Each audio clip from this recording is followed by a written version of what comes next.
Hey, y'all, come look at this. क्या विपक्ष की दिक्कत यही है कि वो जाति के बंधनों में बंधा हुआ है, और वहीं दूसरी तरफ प्रधानमंत्री नरेंद्र मोदी की तरफ से तो कहा जाता है कि मेरी जाति एक ही है, मेरी जाति गरीबी है, उसे हम क्यों नजरअंदाज कर देते हैं सर? मैडम, मेरी आपसे रिक्वेस्ट है कि आपको अगर तकलीफ हो रही है, मैं मोदी के खिलाफ कह रहा हूं, तो मुझे मत बुलाइए चैनल के ऊपर। गजब बेइज्जती है। आप सवाल करिए, आप अपना ओपिनियन मत दीजिए मैडम। नहीं सर, मैं आपका सिर्फ सवाल काम ही रख मुझसे रही हूँ। सवाल करना मैं है, मुझे रोकना दूसरे है। नजरिए वाला मगर सवाल रख रही हूँ, तो मुझे ऐसा लग रहा है कि आप नजरअंदाज कर रहे हैं। मैं सिर्फ सवाल रख रही हूँ सर। नहीं मैडम, आप देखिए, मेरी आपसे बड़ी अदबन गुजारिश है कि आप बीजेपी के स्पोक्सपर्सन की तरह कह रही हैं। मुझे आप सवाल करिए, मैं रात भर बैठने को तैयार हूं। तकलीफ अगर आपको हो रही है तो इससे आप अपने आप को एक्सपोज कर रही हैं कि आप बीजेपी को चाहती हैं। अरे बाप रे, ये तो धोती खोल रहा है। गृह मंत्री ने जो कहा था और उसके बाद प्रधानमंत्री ये कह रहे हैं, तो कौन झूठ बोल रहा है? आपके भाई जो बयान दे जाते हैं, आपसे सफाई मांगी जाती है, और उस समय आप जो बयान देते हैं ना, उसके बाद वो पत्थर की लकीर मान ली जाती है। अब गृह मंत्री ने कहा, प्रधानमंत्री ने कहा, नहीं ऐसा नहीं है, बात किसकी मानी जाएगी? रुको जरा, सब्र करो।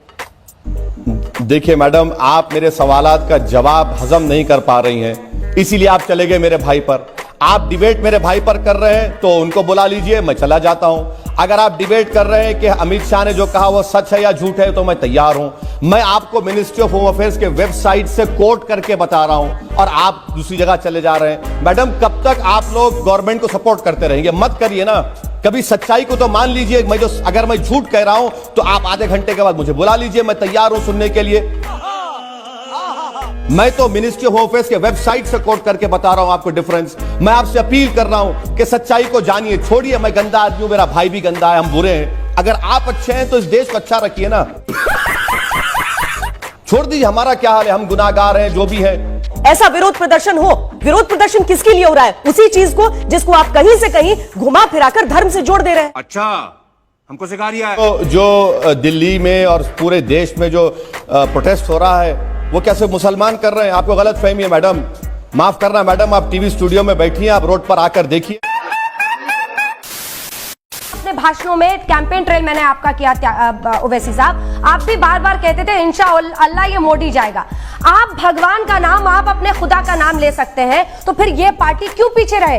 क्योंकि इनको भी लगता है कि इसी के जरिए हम अपने हिंदू वोटर्स को पोलराइज करेंगे।